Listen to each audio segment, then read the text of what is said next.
Picture the sill. You have all seen it in the teaching records, but you have not stood at the lip of it the way I have, so let me put you there.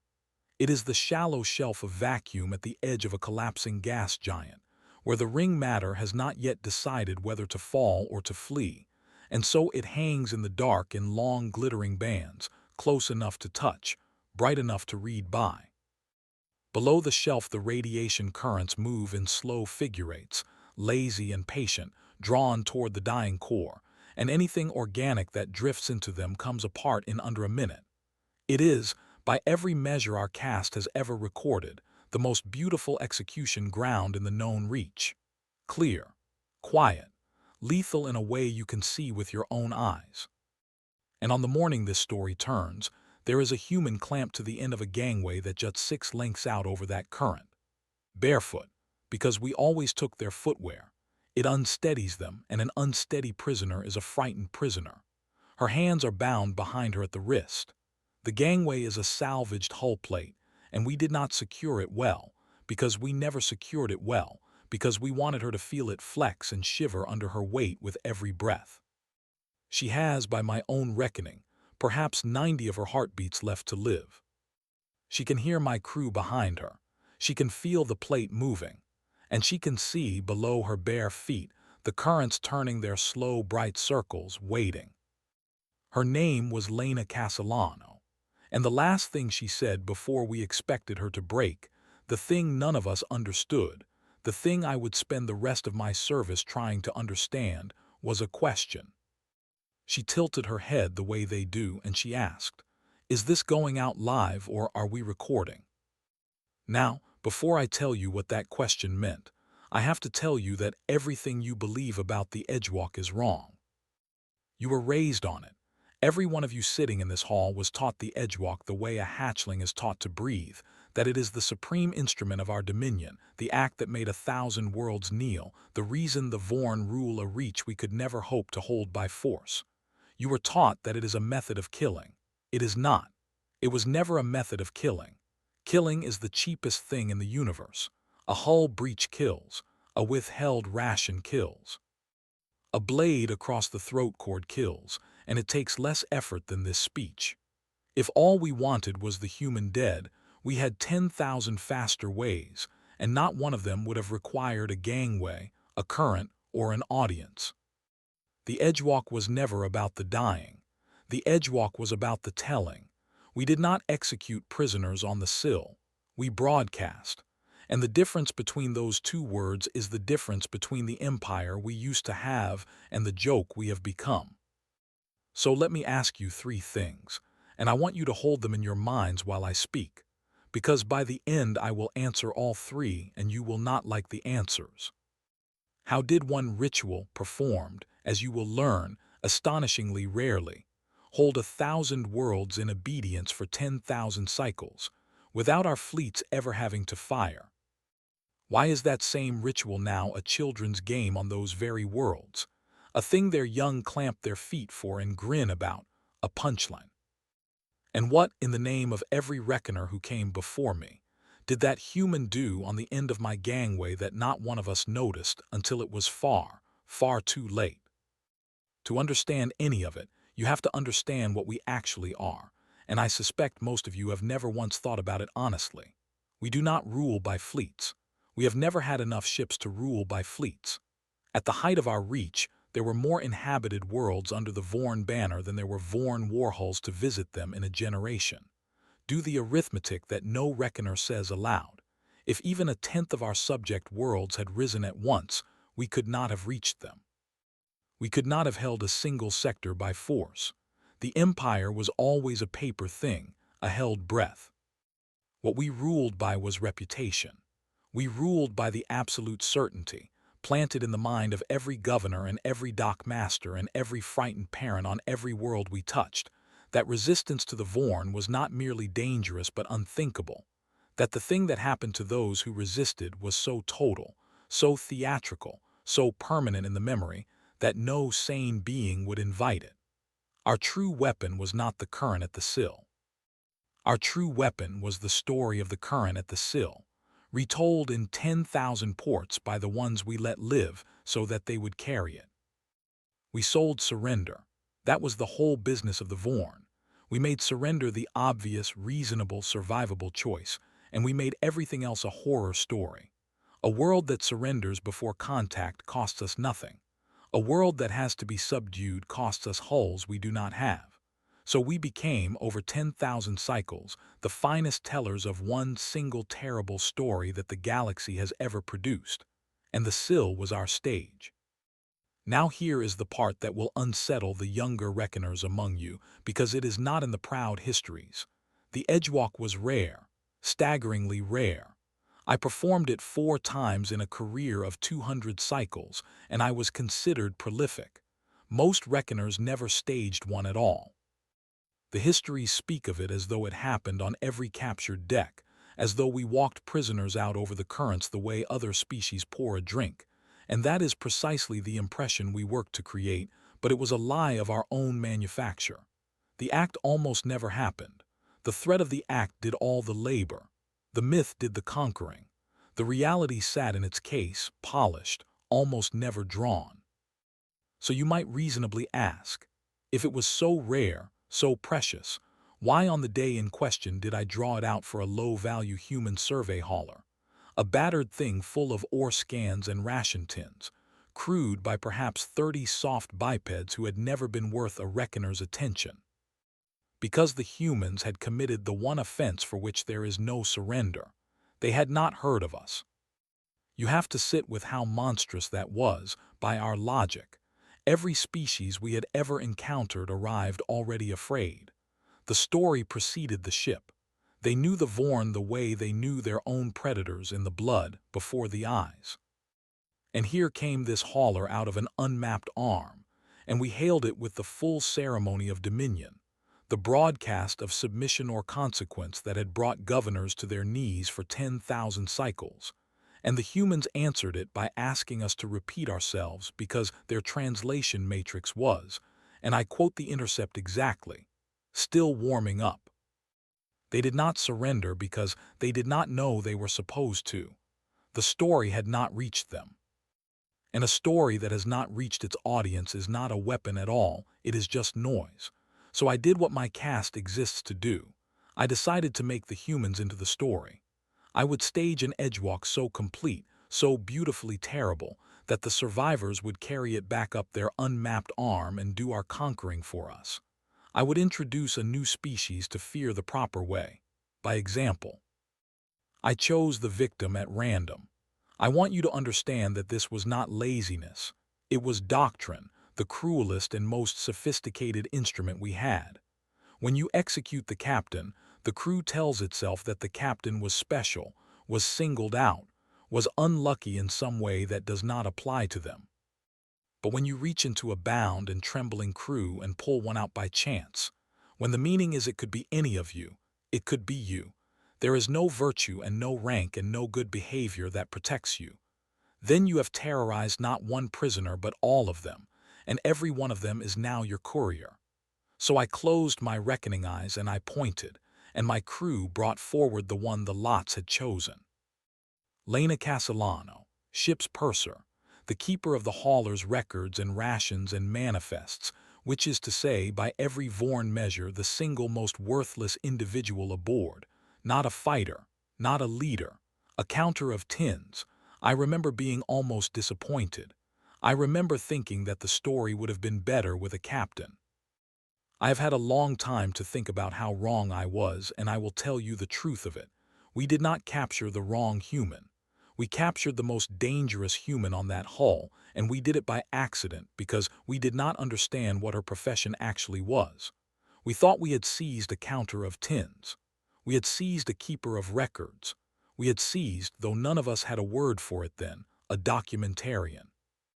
The lots had handed me the one being aboard whose entire life's work was the making of permanent accounts of things that happened. And I clamped her to a gangway and prepared in front of her to make something happen. Let me walk you through the staging, because the staging was everything, and because somewhere in the staging is the exact moment I lost and did not know it. We brought her out onto the deck slowly. Speed is the enemy of terror. Terror needs time to do its work. We bound her wrists but left her ankles free, enough to shuffle, not enough to run. The body must be allowed to attempt escape and discover it cannot, because a body that learns its own helplessness teaches the mind despair faster than any words. We walked her past her own crew, all of them held at the bulkhead, so that they would see her face and she would see theirs, and so that the dread would pass between them like a current of its own. And then we put her at the foot of the gangway, that unsecured plate of hull metal stretching out into the open dark, and we let her stand there. This is the part the soft species never understand, and the part our caste perfected over 10,000 cycles. We did not push her. We made her wait. We taunted from behind. We fired a charge past her head so the deck rang with it. We gave her a countdown and stopped it at the final beat and laughed when her whole body flinched toward death and death did not come. We described to her, in patient detail, exactly what the radiation currents would do to the meat of her once she drifted into them. The terror of the thing that is about to happen is always greater than the thing itself, and the longer you stretch the anticipation, the more completely the victim executes themselves in their own mind, over and over, long before the body follows. That is the science of it, that is the art. It had never once failed. Across 10,000 cycles and 1,000 worlds, the Edgewalk had produced exactly one reaction, in infinite local variation. The prisoner broke. They wept, or they raged, or they pleaded, or they went silent and rigid with a fear so total it stopped the voice, but they broke, and the breaking was the broadcast, and the broadcast was the point. So I gave Lena Castellano the full ceremony. The charge past the head, the false countdown, the patient description of the current. And when I had finished, when by every precedent of my entire caste she should have been a weeping ruin or a screaming one, she shuffled the first careful step out onto the flexing plate, felt it shiver under her bare feet, looked back over her shoulder at me, and asked where she should be looking. I did not understand the question.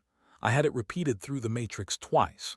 She wanted to know, she explained patiently, as though I were the one in difficulty, whether she should keep her face toward the currents below or toward the lens, because she did not want to be shooting the back of her own head the whole time.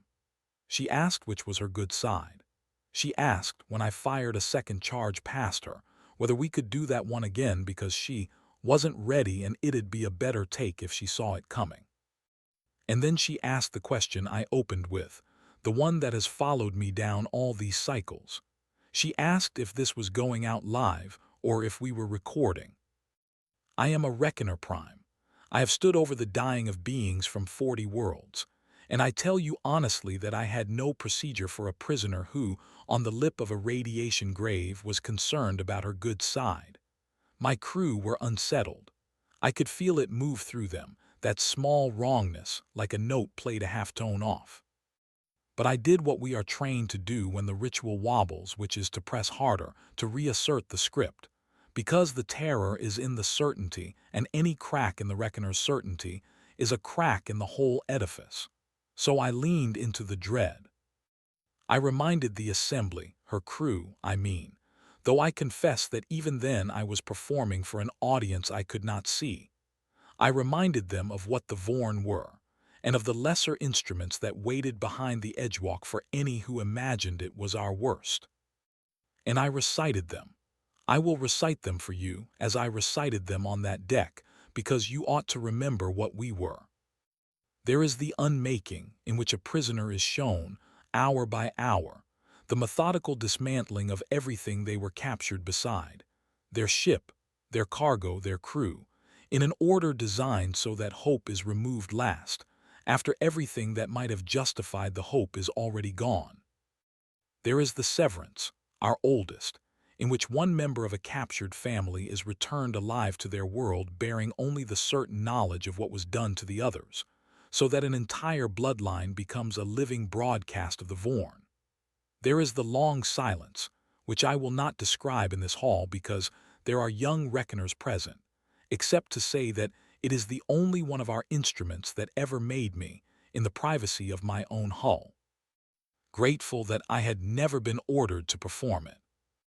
Every one of these, you will notice, has the same architecture as the Edgewalk. None of them is efficient. None of them is about the suffering of the one. Every one of them is engineered to manufacture a survivor who will carry a story. We were not cruel for the pleasure of it. I want that on the record, though I no longer expect it to absolve us. We were cruel as a medium. We were the most sophisticated communicators the Reach had ever produced, and our message was always the same single sentence, written in 1,000 kinds of horror. Do not make us come for you. And while I recited the catalog of our terrors to 30 terrified humans, doing exactly what my cast had done flawlessly for 10,000 cycles, the youngest of those humans, a Comstech, barely past adolescence by their reckoning, a boy named Marcus Delgado, was kneeling at the bulkhead with his bound hands working at something we had been too contemptuous to confiscate. A salvage relay. A battered repeater unit of the kind their hauler used to bounce ore scans across distance. He had pulled it from a maintenance recess during the long, slow theater of Lena's walk, and he was patching it, by feel, with his fingers behind his back, into the one piece of Vorn equipment we had clamped to a human that day without thinking twice about it.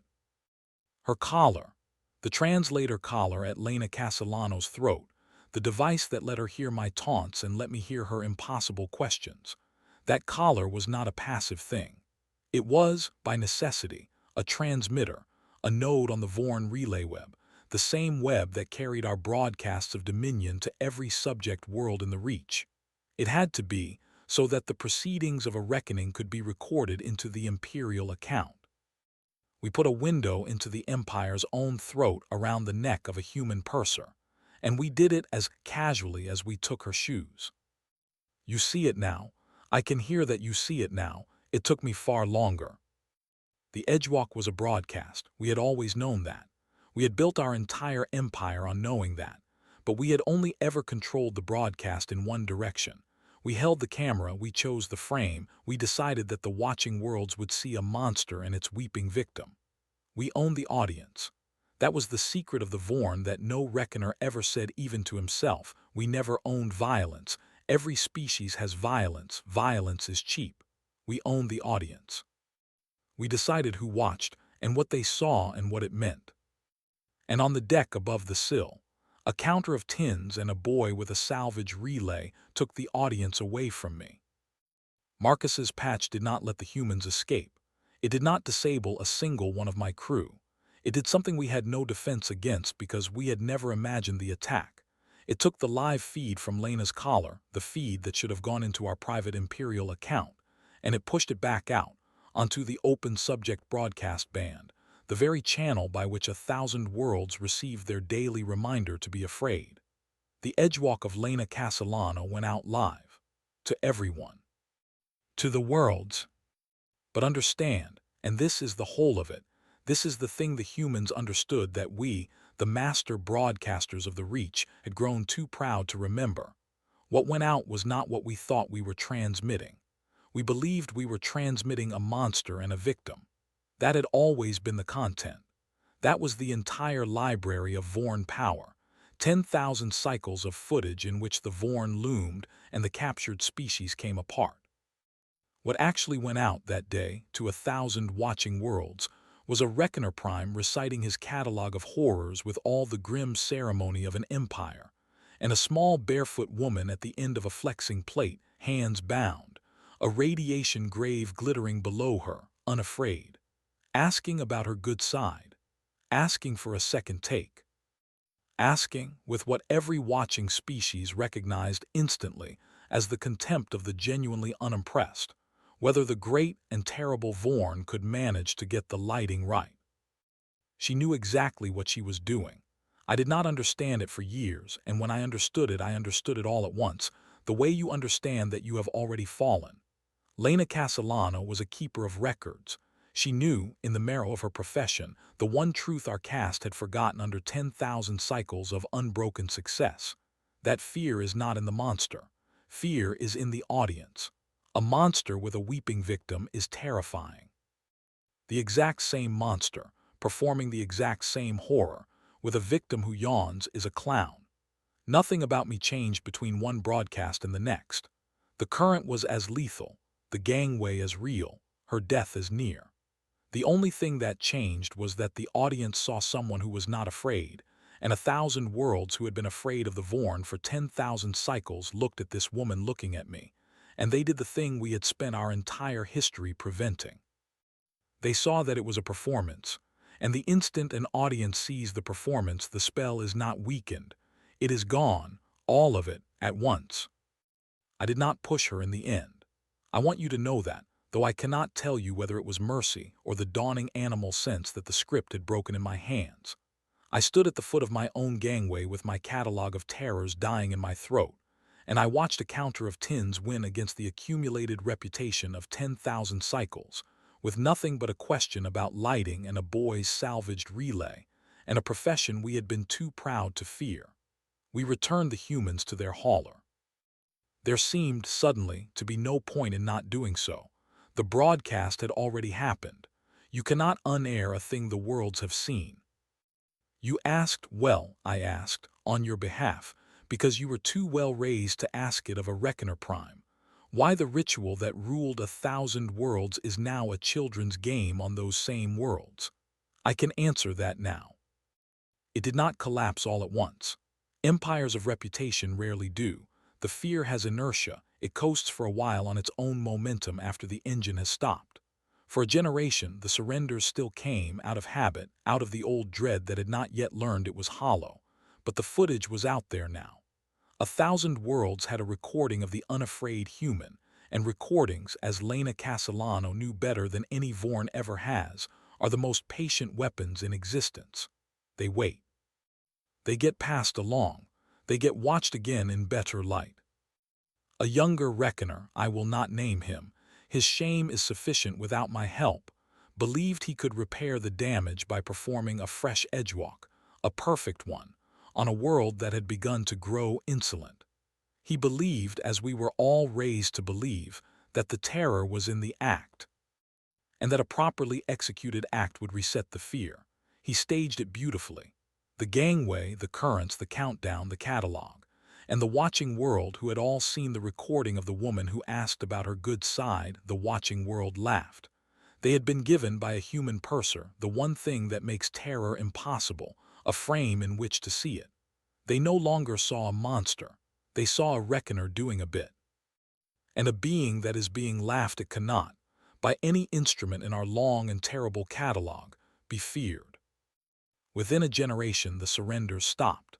Within two, the worlds we had ruled by story were trading openly with one another about how to receive a Vorn ceremony, and the standard advice, recorded in a dozen languages, was to be visibly bored to ask the reckoner to speak up, to inquire whether this would take much longer.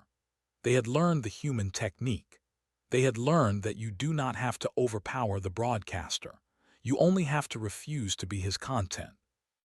And now, I have seen this myself, on a world that once knelt to the mere shadow of our banner. Now their young play a game in the schooling yards. They clamp their own feet to a line drawn on the ground. They put their hands behind their backs. And then they grin at an imaginary point in the air, at a lens that is not there, and they ask, in whatever their tongue is, the ritual question that has come down to them across the generations, the words of a woman most of them have never heard a name for. Is this going out live, or are we recording? And the other children, the ones playing the Vorn, are required to recite as much of a terror catalog as they can remember. And the game is won by the child on the line who can stay unafraid the longest, who can ask for the most second takes, who can make the little reckoners break character first and laugh. That is what the edgewalk is now. That is what we are now. The supreme instrument of our dominion, the act that made 1,000 worlds kneel, is a yard game for children, and the winning move in it is to not be afraid, and they do not even know they are reciting the words of the human who taught them how. So let me give you, before I release this assembly, the thing I have spent the rest of my service learning, the thing I wish some reckoner had been wise enough or honest enough to tell me before I clamped a human to a gangway and learned it the slow way. We thought we were the masters of fear. We were not. We were the masters of staging, which is a different and a smaller thing, and we mistook the one for the other because for 10,000 cycles no one ever forced us to notice the difference. We believed the terror lived in the act, in the current, in the catalog. It never did. The terror lived in the audience, and the audience was only ever on loan to us. We held it because no one had ever shown the watching worlds that they were allowed to look at us another way. The humans understood this in their bones, and I have since learned that they understood it long before they ever met us, because their entire history is the history of beings who tell stories to one another, and who therefore know, the way we never bothered to learn, that a story belongs to whoever is willing to retell it, and that meaning is not the property of the powerful. We own the broadcast for 10,000 cycles. A counter of tins took it from us with a question about lighting, because she understood the one rule we had forgotten. It does not matter what the monster does. It only matters what the audience sees. I will tell you one last thing, and then I am finished, and the younger ones among you may dream on it. I have read in the long years since that the humans did not even regard Lena Castellano as a hero. They gave her no banner, no castellation, nothing our histories would recognize as honor. She returned to her hauler, finished the voyage, filed her records, including, I am told, a meticulous and slightly irritated account of the day the Vorn ruined 3 good takes, and went on counting tins for the rest of an unremarkable life. To them she was simply a purser who had done her job, which was to keep an accurate account of what happened, under conditions that happened to be poor. That is the part that should frighten you more than any current at the sill. Not that they had a hero who beat us, that they had no need of one, that the being who ended 10,000 cycles of Vorn dominion did it as an ordinary day's work, and went home, and was not even surprised. There is another human I have been studying lately. A different hauler, a different arm of the reach, a quieter incident that has not yet reached the schooling yards but will. This one did not take our audience. This one did something I am still, even now, trying to find the words for, something to do with the way they grieve, and the use they make of it, and a thing they did with the names of their own dead that left an entire Vorn flotilla unable to give a single further order. But that is a telling for another assembly. For now it is enough that you understand the smallness of what we were, and the size of what we did not see, and the woman who stood at the lip of the most beautiful execution ground in the known reach, with a radiation grave glittering below her bare feet and 90 heartbeats left to live, and looked back over her shoulder at the empire that had ruled 1,000 worlds, and asked it to fix the lighting.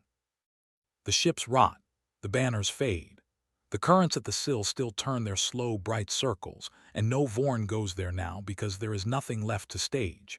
But the story she made keeps sailing from world to world to world, retold and grinning in the mouths of children who do not fear us.